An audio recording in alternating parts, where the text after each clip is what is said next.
तेंडगे वस्ती तहत पिंपरी आष्टी या ठिकाणी मी स्वतः पाहणी केलेली आहे.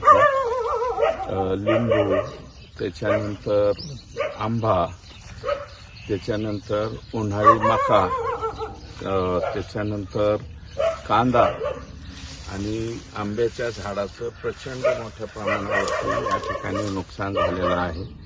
वाऱ्याचा वेग एवढ्या मोठ्या प्रमाणावरती होता की मला वाटतं हे सुदैवानं फक्त मनुष्यहानी झालेली नाही, घराचं मोठ्या प्रमाणावरती नुकसान झालेलं आहे. शेतीच्या गुरांच्या जनावरांच्या गोठ्याचं सुद्धा मोठ्या प्रमाणावरती नुकसान झालंय.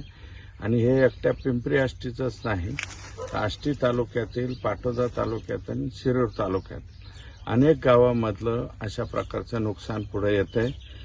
झाडं, मोठमोठाली झाडं, 100 वर्षाच्या पूर्वीची जुनी झाडं उन्मळून पडण्याचं सुद्धा मोठ्या प्रमाणावरती प्रमाण झालंय.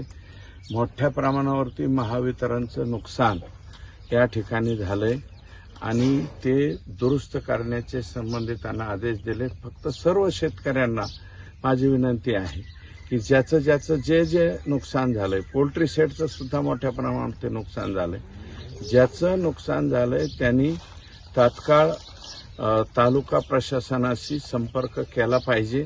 एके ठिकाणी लांडग्यानं 6 शेळ्या खाल्ल्याचं सुद्धा या ठिकाणी कानावर आलंय, पिंपळसुटीसारख्या छोट्या गावामध्ये. तर त्याची सुद्धा सगळ्यांची नुकसान भरपाई मिळेल.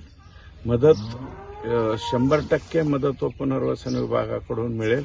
फक्त आपलं जे नुकसान झालेलं आहे ते ग्रुपवरती टाकावं किंवा त्याचा जो आहे तो अँगल फोटो का काय म्हणतात तो फोटो काढून निश्चितपणे आमचा कृषी सहाय्यक, तलाठी, त्याच्यानंतर ग्रामसेवक आणि BNCचे अधिकारी, कारण याच्यामध्ये घराच्या पडझडीचं, त्याच्यानंतर कांद्याच्या शेडचं आणि गोठ्याचं मोठ्या प्रमाणावरती नुकसान झालेलं आहे.